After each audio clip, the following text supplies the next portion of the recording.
अल्लाह ये नारा इसी तरह चमकता दमकता रहे, मेरी दुआ है। अब लीजिए एडवोकेट अजहर कलोनी साहब स्टेज पर आ चुके हैं। बहुत सी चीजें आप लोगों को था आपके सामने, वक्त की किल्लत है, बहुत कम वक्त में जो है बहुत से बातें कहनी है। मालेगांव की एक अपनी पहचान है, उसकी अपनी एक अलग दुनिया है। हिंदुस्तान में महाराष्ट्र है और महाराष्ट्र में मालेगांव अपनी एक अलग समाजी और सियासी पहचान लेके चलता है। इस मजदूरों के शहर में मजदूरों को शहर जिसकी पहचान है वो एक सियासी मजबूरों का या सियासी मजबूरी का एक गढ़ बन चुका है। अभी कुछ दिनों में एक हो सकता है एक आध महीना भी ना हो, यहाँ पे कारपोरेशन इलेक्शन आने वाले हैं। इसके मद्देनजर में मुझे कुछ चीजें बोलना है आप लोगों को, लेकिन उसके पहले हमारे जनरल सेक्रेटरी साहब इब्राहिम साहब उन्होंने बोला कि हम ये जानना है कि एसडीपीआई क्यों जरूरी है और एसडीपीआई है क्या चीज। और मैं ये बोलना चाहता हूँ कि एसडीपीआई क्यों जरूरी है, उससे पहले सियासत क्यों जरूरी है वो जानना बहुत जरूरी है। कुछ लोग तो अपने आप को ये कहते हैं कि हम बहुत दीनदार हैं, हम बहुत अच्छे हैं, सियासत जो है गंदगी है, इससे दूर रहना है, हमें इसमें शामिल नहीं होना है। तो यही सोच अक्सरियत में लोगों की रह चुकी है अब तक। लेकिन मैं कहना चाहता हूँ आज यही सियासत जो है ये तय कर रही है कि आप क्या खाएंगे। यही सियासत तय कर रही है कि आप अजान देंगे नहीं देंगे। यही सियासत तय कर रही है कि आपके बच्चियां हिजाब पहन के कॉलेज जाएगी नहीं। यही सियासत तय कर रही है कि आप जो है गैरों के बीच में बिजनेस करेंगे नहीं करेंगे। और यही सियासत की जरूरत कर रही है कि अगर आपको कुरान पढ़ना है तो हिंदुस्तान में नहीं होना। अभी चंद दिन पहले एक आमदार ने बोला, थोड़ा नाम है उनका, अगर हिंदुस्तान में कुरान अगर पढ़ना है तो पाकिस्तान जाना है। कहने का मकसद ये है कि सियासत आपके घर में दाखिल हो चुकी है, ना सिर्फ घर में, यहाँ तक कि आपका निकाह कैसे होगा ये सियासत तय करना चाहती है। आप चाहे किस तरीके से अपने वारिसीन को बंटवारा करना चाहती है, सियासत तय करना चाहती है। ये सियासत तय करना चाहती है कि आप आपके बीवी को तलाक कैसे देंगे।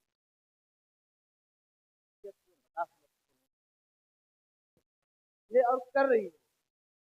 मसला ये है कि जब इतने मसले चल रहे हैं, इतने प्रॉब्लम चल रहे हैं, आज महाराष्ट्र की बात करता हूं मैं हिंदुस्तान की सियासत की बात नहीं करूंगा। पिछले हफ्ते लोग बोलते हैं बिजनेस के ताल्लुक से, अभी सुना होगा मराठी में बोला जाता है आर्थिक बहिष्कार। आर्थिक बहिष्कार मतलब इकोनॉमिक बाइकॉट। वो भी बोलता है और भी दीगर बोलते हैं। पता है आपको उसका इम्पैक्ट क्या हुआ है, उसके असरात क्या हुए पता है आप लोगों को? आपने शायद खबर नहीं सुनी।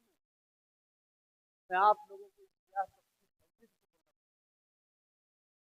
कोंकण के अंदर 15 दिन पहले एक आफ्ताब नाम का मुस्लिम व्यापारी था। वो बेचारा फूल बेचता था, अपना जो भी है घर का 2 बच्चे और बीवी से माँ बाप को संभालता था। लेकिन चंद हिंदुत्ववादियों ने, वो है रत्ना की सिंधुदुर्ग का, यही नितेश राणे की कॉन्स्टिट्यूशन मतदार संघ, वो चंद दिन पहले हिंदुत्ववादियों ने उन्हें बोला 1 महीने से मुसलमान है, हम इसको व्यापार करने नहीं देंगे। वो बार बार पुलिस के पास जाता रहा, ग्राम पंचायत के पास गया, वो लेटर लिखे, दरख्वास्त की, पिछले 10 दिन पहले एक खिलौने की दुकान उसको लगाना था, जो मेला होता है उसके अंदर, वो गिड़गिड़ाता रहा, नहीं दिया गया। पैसे से पूरे पैसे देके खिलौने लेके आया था। आप यकीन मानिए सुबह के तहज्जुद के वक्त में उठ के वीडियो बनाया, वीडियो में बोलता है आंख में आंसू ला के बुलाओ, मैं बहुत मजबूर हूँ। इन हिंदुत्ववादियों ने हमारा बहिष्कार किया है कि हमारे को खरीद नहीं करना है, हमसे कोई माल नहीं खरीदना है। मैं मजबूर हूँ, मेरे 2 बच्चे हैं, लेकिन मैं जान देने के लिए मजबूर हूँ क्योंकि मेरा गुनाह ये है। हाँ, ये हालात सिर्फ वहां नहीं है मेरे भाई, यहाँ से चंद किलोमीटर दूरी के ऊपर जलगांव है। 1 महीने के अंदर वहां पे 1 महीने के अंदर 3 नौजवानों का लिंचिंग हुआ, मामले 3 नौजवानों का। करने वाला कौन? जय शिव प्रतिष्ठान, जिन्होंने विशालगढ़ के अंदर मस्जिदों की उतना ढाने का काम किया था। वो 3 मॉब लिंचिंग होने के बाद में उस केस का जो इन्वेस्टिगेशन ऑफिसर है, वो ऑफिसर 1 महीने के बाद में वही लोगों की जो संस्था है उसके रैली में शुमार होता है और कई 100 लोग बिना तलवारों के साथ मैसेज देना चाहते हैं। ये हालात मुल्क के जो चल रहे हैं इसमें आपकी हर चीज तय कर रही है। अब सवाल यह है कि हमारे लिए कौन बात करता है, हमारे लिए कौन बात करता है? बहुत सारे लोग आएंगे मोहब्बत की दुकान चलाए, लेकिन क्या आपने देखा है मोहब्बत की दुकान में मुसलमान अलाउड नहीं है? मोहब्बत की दुकान चली, लेकिन जहाँ फसाद होता है, जहाँ मॉब लिंचिंग होता है, कोई नहीं आता आपके लिए। कौन आता है आपके लिए? इतना तो छोड़िए, हमने रोड, रास्ता, पानी, इसकी तो मुसलमान उम्मीद नहीं रखता है, लेकिन कम से कम हमारी जान, हमारी मान, हमारी अहलो अयाल से बढ़ के नबी अकरम मोहम्मद सल्लल्लाहु अलैहि वसल्लम की जान है। जब नामों से रिसालत के ऊपर नबी के शान में गुस्ताखी होती है, एक माइक का लाल बता दो आप लोग, जो उस बुनियाद पे जिसका दिल दहला हो और उसने सियासी तौर पर मजबूत आवाज उठाई हो। अफसोस की बात बोलना पड़ता है कि वो रामगिरी महाराज का जब मसला हुआ शिंदे, तो उस वक्त के मुख्यमंत्री थे, आकर बोले इनके बाल को भी धक्का नहीं लगेगा। अफसोस, बड़ा अफसोस, हमारे मसलों की जबानें नहीं खुली। जाकर साहब जब नया बंगला बनता है तो वहां जाके अप्रवेश की, वहां पे हमारे एमएलए साहब, आपको तकलीफ नहीं हुई? अभी कोई शान नहीं। मसला ये है, यहाँ पे सियासत उनके लिए इम्पोर्टेंट है, नबी की शान, हमारी हुर्मत और हमारी इज्जत जारी नहीं। ये सियासत हमारे जूते के लोग पे में गुस्ताखी करने वालों के साथ वो वहां तक नहीं रुकी गाड़ी। उसके बाद आप देखिए यही सियासत के अंदर आज आमदार के इलेक्शन के पहले, एमएलए इलेक्शन के पहले, आपके अभी जो आसिफ साहब है वो बहुत कश्मकश में थे, कहीं मुझे सहारा मिल जाए अजीत पवार साहब का। वो गुलाबी ख्वाब देख रहे थे। आजकल उन्होंने अपनी पार्टी का रंग गुलाबी किया हुआ है ना, वो गुलाबी सपने देख रहे थे, लेकिन उनको अंदाज आ गया मुसलमान इस चीज को बर्दाश्त नहीं करेगा। यही गुलाबी पार्टी है, यही गुलाबी पार्टी है अजीत पवार की, जिन्होंने वक्त अमेंडमेंट बिल को जो है सपोर्ट किया। यही गुलाबी पार्टी है जिसके संग्राम जगताप बोलता है कि उठाओ डांडे भगाओ लांडे। कौन सा माइक का लाल यहाँ पे मुसलमान एमएलए नहीं है, सिर्फ आकर अपने दायरे के अंदर बैठ के चुपके से यूट्यूब के ऊपर वीडियो बना के बाइट देने से तसल्ली नहीं है। आपको यहाँ के आवाम ने एमएलए बना के भेजा था, आप बड़े बड़े पार्टियों की नुमाइंदगी करते, क्यों बाहर आपका मुंह नहीं खुलता है? कौन सा डर है आपको? अल्लाह से बढ़कर कोई डर आपके दिल में घर करके बैठा हुआ है?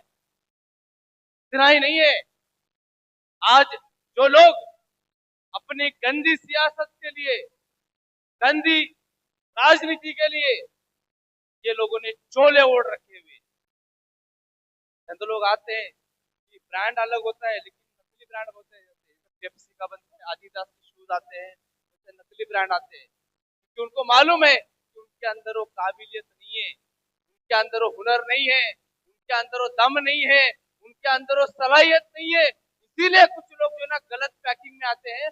वैसे ही जो है इस मालेगांव के अंदर एक गलत पैकिंग वाली पार्टी आ चुकी है जो अपने आप को इस्लाम पार्टी कहती है। कुछ शर्म है तुम में? जब कल को भाजपा वाला ये बोलेगा कि ये इस्लाम पार्टी जो है इसने जो है रिश्वत खाई, यही भाजपा वाला अगर कल को बोलेगा इसे इस्लाम पार्टी जो है ना बकवास है, नौजुबिल्ला, आप आपके गंदी सियासत के लिए हमारे इस्लाम को घसीट रहे। आप बनाइए जो करना है कीजिए, लेकिन इस्लाम को बदनाम नहीं करना है। तो ऐसे लोगों को समझने की जरूरत है कि क्या आ रहा है, गलत पैकिंग में गलत मटेरियल आ रहा है। सिर्फ उतना ही नहीं है, आप लोग भोले भाले हैं, किसी का नाम शरीफ होने से वो शरीफ नहीं बनता है, किसी का नाम मुस्तकीम होने से सिरातुल मुस्तकीम पे नहीं होता है। अपनी इज्जत की बात है, अपनी डिग्निटी की बात है।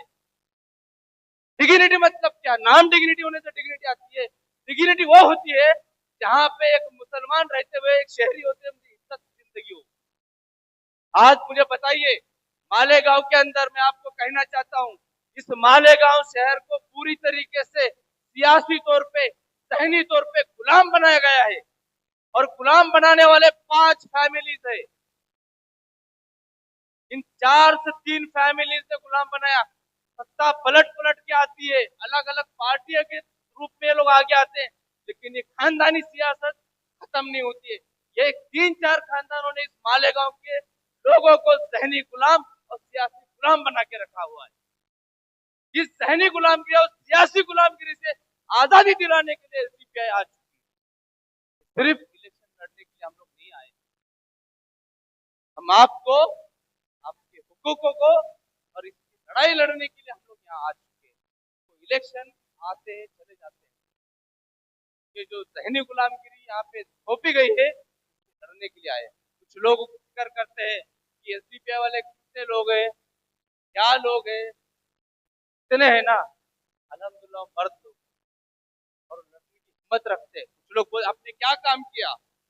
हमारे पास एक भी एमएलए नहीं है महाराष्ट्र में, एक भी कॉर्पोरेटर नहीं है, लेकिन मैं आपको बोलना चाहता हूँ हमने क्या काम किया। कुछ लोगों ने गिना है काम, बहुत सारे निचले रोड पे शहर लेवल पे बहुत सारे काम किए, लेकिन वो काम किया जो एमएलए रहते हुए और बाकी लोग रहते हुए नहीं कर पाए।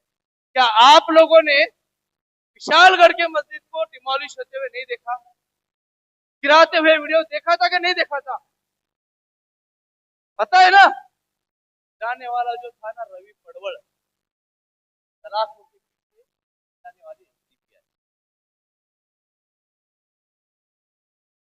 के पहले बॉब लिंचिंग, जो इसके पहले जो लड़ते थे मोहसिन मर्डर केस, इंडिया की पहली मॉब लिंचिंग केस, उस मॉब लिंचिंग के अंदर जो आरोपी था धनंजय देसाई, जो हिंदू राष्ट्र का ये था, उसको 5.5 साल जेल में सड़ाने वाली सीपीआई।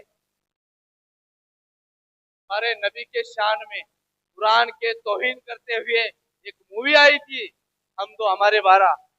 मूवी के डायरेक्टर्स, उसके टीम और मूवी को पूरा बर्बाद करने वाले, अगर केसेस डाल के सुप्रीम कोर्ट तक लड़ाई लड़ने वाले, वो सीपीआई। वसीम रिजवी, और तो जानते हैं ना आप लोग, उसने भी एक फिल्म बनाई थी राम जन्मभूमि के नाम से। वो फिल्म पे बैन लेके आने वाले, सुप्रीम कोर्ट तक लड़ने वाले एसडीपीआई। भोंगा भोंगा भोंगा करते जो भाजपा का अनाधिकृत अश्लील भोंगा, आपको कौन जानते होंगे, किरीट सोमैया। वो किरीट सोमैया पूरे महाराष्ट्र में घूम रहा था भोंगे के ताल्लुक से, भोंगा निकालो भोंगा निकालो। वो तकरीबन महाराष्ट्र में सबसे पहले उस किरीट सोमैया डर के भगाने वाले अगर कोई थे मुंबई के अंदर, वो एसडीपीआई। जाके चेक कर लो। वो मालेगांव में आया, लफड़े कर रहा था, उसको फेस टू फेस करने की हिम्मत दिखाने वाले एसडीपीआई। के बाद में वक्फ की जमीन का घोटाला आप लोगों को मालूम होगा, 1200 करोड़, आप आंकड़ा गुमान कीजिए, 1200 करोड़ की जमीन 9 करोड़ में बेची गई।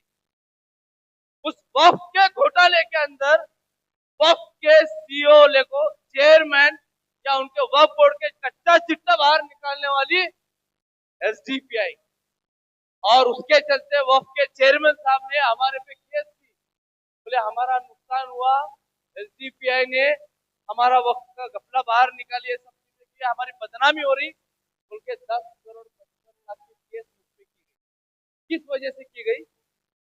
वक्फ का घपला बाहर निकाला। गरीब मुसलमानों को 3 से 4 लाख का लोन मिलता था बगैर ब्याज का, वो पूरा पैसा खाने वाले राष्ट्रवादी लोगों का पूरा डॉक्यूमेंट पुरावे के साथ में, यहाँ तक कि वो महामंडल ने महाराष्ट्र के जो गरीबों को लोन मिलना चाहिए था, गरीब बच्चों को जो रोजगार करना चाहते हैं, सरकार की तरफ से लोन मिलता था, ये लोगों ने क्या किए? मटका चलाने वालों को इन्होंने लोन दिए और गिरवी बोल के इन्होंने मस्जिद की वक्फ की जमीन गिरवी रखी। उनको सजा दिलाने के लिए कोशिश करने वाले, उनको पूरा एक्सपोज करने वाले अगर महाराष्ट्र में कोई है जिसके तहत में यहाँ का माइनॉरिटी मिनिस्टर चेंज हुआ, वो मिनिस्टर चेंज करने की ताकत रखने वाली सीपीआई।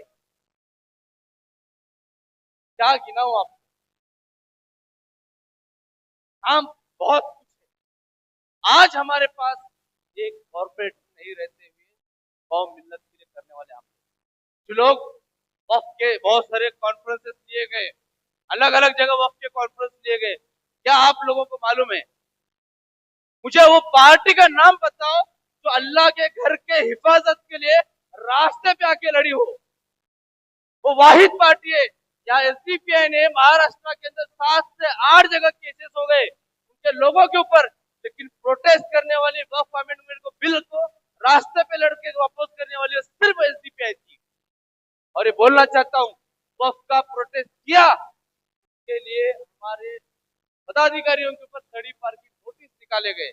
अल्हम्दुलिल्लाह ये नोटिस, ये केसेस मेडल है हमारे लिए कि हमने चोरी चकारी नहीं की, हमने किसी का पैसा नहीं खाया। अफसोस की बात है, मालेगांव के अंदर खाए ना, बहुत कुछ खाए, कम से कम जो नो ड्रेनेज में से जो नापा की जाती है ना, वो ड्रेनेज का पैसा तो छोड़ते, ये सबने खाया हुआ है पैसा। वो कई 100 करोड़ का घपला है। एसडीपीआई इंशाल्लाह उसको एक्सपोज करेगी और हम लोग आगे भी इंशाल्लाह उनको सामने लेके आएंगे। ना सिर्फ उसका, मैं आपको बोलते चलूं, आने वाले चंद दिनों के अंदर, जैसे आप लोगों ने सुना होगा अजीत पवार के लड़के पार्थ पवार ने एक बहुत बड़ा जमीन का घोटाला किया पुणे के अंदर, सुना है आप लोगों ने? कई 100 करोड़ की जमीन लिए, उसका टैक्स भी नहीं भरे। मैं आपको बोलते चलूं, तो आपने इसके पहले वक्फ के ताल्लुक से जो जो सुना है ना, 1200 करोड़ की जमीन 9 करोड़ में बेची गई। उस मसले के अंदर का क्या रोल है, इंशाल्लाह 2 या 3 पेपर के साथ में आएंगे और उनके पूरे कपड़े फाड़ के बताएंगे किस तरीके से वक्फ की जमीनें लूट रही है। सबूत पूरे है, सबका नंबर आएगा, सबका नंबर आएगा, लड़ेंगे। कहने का मकसद ये भाइयों, यहाँ पे कब तक आप लोग खानदानी सियासी लोगों के हम लोग गुलाम बनते रहेंगे? क्यों हमें वो लोग नहीं चाहिए जो हमारी बात करे, जो हमारे मसलों पे बात करे? यहाँ मजदूर लोग हैं, वो बेचारे रोज जाते हैं, कमा के खा के आते हैं, उनके भी तो मसले हैं। अरे हमको कम से कम स्कूल अच्छे से दे दो, पढ़ने के लिए स्कूल दे दो। जो वाहिद और माशाअल्लाह कॉर्पोरेशन है यहाँ पे, जो मुसलमान बच्चों को पढ़ने के लिए स्कूल खोलने के बजाय स्कूल बंद कर देती है। हमसे डूब मरो। क्यों? चंद लोग है ना, 3-4 खानदान है जो घूम घूम के अलग अलग पार्टी से आते हैं और आपसे राज करते हैं। भाइयों, एक शख्स के खानदान की सियासत को मजबूत नहीं किया जा सकता। जब तक आप ये करते रहेंगे ना, ये चाहेंगे कि आप जो है ना प्रॉब्लम में रहो, वो चाहते हैं कि आपके मोहल्ले के सामने गटर बहे, वो चाहते हैं कि आप उनके पास हमेशा जाते रहो। अगर मालेगांव को अगर आजादी चाहिए, मालेगांव को अगर तरक्की चाहिए, भाई और बहनों याद रखना, आपको इस सियासी गुलामी से बाहर आना पड़ेगा। और ये जो बैठे हुए ना ठेकेदार बन के, उसको उखाड़ फेंकने की जरूरत है। हमें, जैसे हमारे जनरल सेक्रेटरी साहब ने बताया, जो सोच रखता है ना, हमको सोच रखने वाले, जहनियत, सियासी जहन रखने वाले और लड़ने की सिफात रखने वाले लोगों को देने की जरूरत है। क्योंकि आज की जो सियासत हुई है ना, पूरा हिंदुस्तान का पार्लियामेंट का अगर चुनाव रहेगा तो भी मोदी जी क्या बोलते हैं, मंगलसूत्र, मोगल, ये सब बातें करते हैं। ये आज की सियासत के ऊपर आरएसएस का पूरा इस पे लोड है और कोई चार्ज नहीं है मुझे। आरएसएस जैसी आतंकी ऑर्गेनाइजेशन आज हिंदुस्तान के सियासत में दखल दे रही है। आप एक बात हमेशा याद रखिए, 7 अजूबे है दुनिया में। कितने? 7 अजूबे है। अगर आपको कोई आरएसएस का बंदा अगर देशभक्त नजर आए ना, याद रखना वो दुनिया का 8वां अजूबा होगा। क्योंकि ये नस्ल ऐसी है इसके अंदर देशभक्त हो ही नहीं सकता है। देशभक्ति तो हमारे अंदर है। कि हमने, हमारे उलमाओं ने जो है ना, तकरीबन 30 से 40 हजार उलमाओं ने ब्रिटिश के खिलाफ लड़ते लड़ते फांसी की सूली पे चढ़े हुए। और इनकी तारीख क्या है? 60 रुपए अंग्रेजों की भीख लेके जिंदगी गुजारने वाले ये लोग आज आके हमें पूछते हैं ये बांग्लादेशी है, रोहिंग्या है, सर्टिफिकेट। ये तोतला ना सिर्फ इनके कैरेक्टर खराब है, जाके देख लीजिए नंगे वीडियो बनाने वाला ये किरीट सुमिया, ये आके हमको पूछेगा हम शहरी है कि नहीं। क्या औकात हमने दिखा दी थी उसको अपोज करके, और आगे भी ना सिर्फ दिखाएंगे, इंशाल्लाह कोर्ट में लड़ेंगे। कहने का मकसद ये भाइयों, सिर्फ एक आग के नाम दिखा के, इस्लाम के नाम पे, या फिर मुसलमानियत दिखा के, दीनदारी दिखा के वो आप वोट में मत बदलो भाई। ये मालेगांव को तय करना है क्या उनके हालात बदलना है या नहीं बदलना है। क्या ये लोग 5 साल इसके पहले एमएलए नहीं थे ना? क्यों नहीं करते? अभी बोलते हैं कि हम लोग जब विधानसभा में जाएंगे तो मैं नीतीश राणा को समाज मार दूंगा। ये क्यों भाई? इतने दिन क्या हुआ था जब आप थे, तब उस टाइम पे क्या किए? हम पूरे महाराष्ट्र में, चाहे वो परभनी में जुल्म हो, नांदेड़ में जुल्म हो, जलगांव में जुल्म हो, या फिर कोल्हापुर में जुल्म हो, या फिर कोंकण में जुल्म हो, जुल्म के लिए रुकने वाली वाहिद लीडर, ईमानदार अगर मुजाहिदों की कोई जमात और एसडीपीआई है, वो सियासी जमात तो एसडीपीआई। वरना कि हम लोग जो आए हैं ना, कुछ लोग बोलते हैं हमको, कुछ हमारे मेंबर्स को डराने की कोशिश करते हैं। ये जो अभी आपके एक्स एमएलए है आसिफ शेख और बाकी, बोले एसडीपीआई से दूर रहना, आने वाले 2-4 महीने में ना एजेंसी उनके पीछे पड़ेगी। किसको डरा रहे थे? किसको डरा रहे थे? अरे जो लोग मरने की अरमान लेके, तड़प लेके एसडीपीआई में काम कर रहे हैं, उनको तुम एजेंसी का डर दिखा रहे हो? हाँ? और ये बोलना चाहता हूं, हमको ये एसडीपीआई वाहिद है जो सबसे ज्यादा यहाँ के कानून का पालन करते हुए चलते। सबसे ज्यादा अगर कोई जमात सियासी तौर पे कानून का इस्तेमाल करना जानती है ना, तो एसडीपीआई है। और हम बोलते हैं कि हमारे लोगों को बोलते हैं कि हमारे लिए संविधान और इस देश का कानून सबसे ज्यादा इंपॉर्टेंट है। इसीलिए आप देखिए बहुत सारे मर्तबा, चाहे वो रिलीफ हो, बारिश हो, या फिर आफत हो या फसाद हो, सबसे ज्यादा पुलिस से जहां मदद करती है हम सबसे ज्यादा उनको हेल्प करते हैं। लेकिन हेल्प करने का मतलब ये नहीं कि हम लोगों ने गुलामगिरी दे दी। तो ये डराना छोड़ दो। जब मौलाना आजाद का हमने घपला, मौलाना आजाद जो महामंडल है उसका जब लोन का घपला हम लोगों ने बाहर लेके आए, उस वक्त में जो है एक 18 डिस्ट्रिक्ट में, तकरीबन महाराष्ट्र के 18 डिस्ट्रिक्ट में पहली बार ऐसा हुआ कि 18 डिस्ट्रिक्ट में मौलाना आजाद के ऑफिस से हमने इंस्पेक्शन किए। बाकायदा हम लोग फाइल खोल खोल के चेक किए। एक दिन में, वाहिद एक दिन में पूरे ऑफिस में रेड के जैसा हमने रेड मारने वाले एसडीपीआई। तो ये कानून, तो कानून और ये सारी चीजें जो है ना दिखाते। अच्छा, ये एसडीपीआई है किसकी पार्टी? आपको अगर बोला जाए मनसे किसकी पार्टी है, राज ठाकरे की। शिवसेना किसकी है? अब वो भी 2 हो गए। तो दूसरों को तोड़ने की बात करते, खुद टूट गए। तो उद्धव ठाकरे की बोलेंगे, मैं तो सेना तो उसके हिसाब से। दूसरा, और समाजवादी किसकी पार्टी है? किसके किसकी है? मालेगांव वालों को मालूम है ना की है। आरजेडी लालू यादव की है। राष्ट्रवादी किसकी है? वो भी दो हो गए वर्जन, एक अजित पवार, एक शरद पवार। एसडीपीआई है किसकी पार्टी? भाई और बहनों, हम आपको किसी खानदान के सियासी गुलाम बनाने के लिए नहीं आए, हम किसी नेता का गुलाम बनाने के लिए आपको नहीं आए।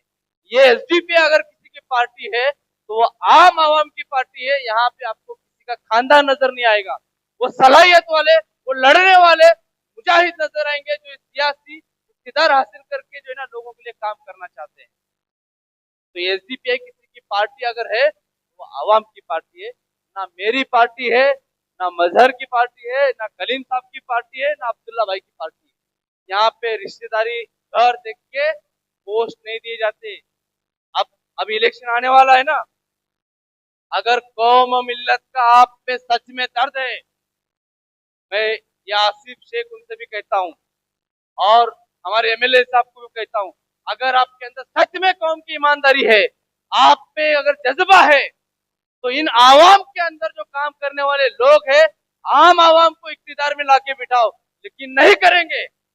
ये बिठाएंगे अपने चाचा को, ये बिठाएंगे अपने चाची को, ये बिठाएंगे अपने माँ को, ये बिठाएंगे अपने भाई को। हम क्यों उनको चुन के दे?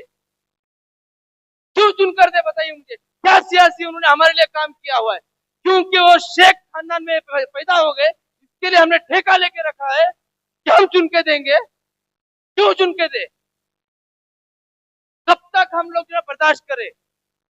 क्यों हमारी आवाज ना बने? हम लोग जो हमारी बात करे, जो अपनी बात करे, कब तक इनके सियासी गुलाम बन के बैठेंगे? याद रखना, ये लोग अपने खानदान को बचाना चाहते हैं या अपने खानदान की जो है ना गुलामी कराना चाहते हैं। ये आवाम के मसले लेके आएंगे, इस्लाम का नाम लेके आएंगे।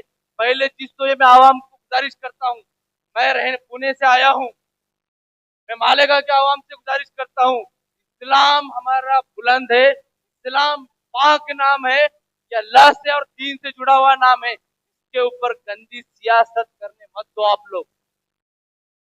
जब भी कोई सियासत के लिए इस्लाम बोले उसको रोको, कि कल जाके भाजपा वाले जो है ना यही इस्लाम को लेके नौजुबिल्ला गाली देंगे और बाद में जब हम केस करने जाएंगे तो पलट जाएंगे, बोलेंगे कि हमने तो ये इस्लाम पार्टी के बारे में बोला है। ये बचने का जो कवच बना के है ना, ये देने वाले इस्लाम पार्टी वाले। मेरे भाइयों और बहनों, वक्त आ चुका है। एसडीपीआई जो है ना आम आदमी को इख्तियार में लाना चाहता है। हमारे बैठे हुए देश में जो मंच में बैठे हुए लोग हैं, कोई बता दे कि एक खानदान के दो लोग हैं। मेरा चैलेंज है, कोई बता दे कि दोस्त मिलके कुछ ग्रुप करके बना हुए हैं। यहाँ पे हर कोई जो जुड़ा हुआ है अलग अलग है, लेकिन उसके अंदर सलाहियत है, उसके अंदर जो है ना जरूरत है सवाल पूछने की, उसके अंदर कमिटमेंट है, उसके अंदर इखलास है, बुनियाद पे जुड़ा हुआ है, ना कि दलाली करने के लिए। क्योंकि आज आगे कारपोरेशन इलेक्शन में आएंगे, ये लोग आपको 500 में गरीबों में जाके खरीदेंगे। यहाँ के माजी आमदार या ये लोग अपने एरिया से इलेक्शन क्यों नहीं लड़ते? तो मालूम है वहां पढ़े लिखे लोग हैं, हारने का डर सताता है, इसीलिए दूसरे जगह जाएंगे जहां पे 500,000 रुपए देके खरीद सकते। 500,000 में अगर आपने वोटिंग किया तो 500,000 में आपने 5 साल का मुस्तकबिल बेच दिया, और 500 आने वाले मुसीबतों के लड़ने के लिए जो है ना आप लोगों ने खुला दरवाजा कर दिया। आप उनके पास मसले लेके जाएंगे, यहाँ के कॉर्पोरेटर्स जाके पूछो, जब मसले लेके जाते क्या बोलते हैं? हमने पैसे दिए थे, काम के लिए नहीं दिए। आपको नजदीक भी नहीं लेते जल्दी, वो बाहर रुको, आप सो के उठ के आ रहे 12 बजे, है ना, जिनकी फजर 12 बजे 1 बजे होती है, ये तुम्हारे सियासी नुमाइंदे। मेरे प्यारे भाइयों, मैं आके यहाँ पे इलेक्शन नहीं लड़ने वाला हूँ। हम एक प्लेटफॉर्म लेके आए हैं, ये आपकी जिम्मेदारी है, ये आपकी अमानत है, आप लोग हाथ में लेना है और इसको मजबूत करना है। और मैं बोलते चलूं कि ये लोग इलेक्शन में इन्वेस्टमेंट करेंगे 5 करोड़ 10 करोड़, खर्चा करेंगे। आपको क्या लगता है 5-10 करोड़ रुपए खर्चा करने के बाद में 5 साल वसूल नहीं करेंगे? करेंगे। अपने बच्चों का अपना मुस्तकबिल आप ना बेचें। और एक बात तो आप लोग मालेगांव के लोगों ने एक जहन में रखना चाहिए।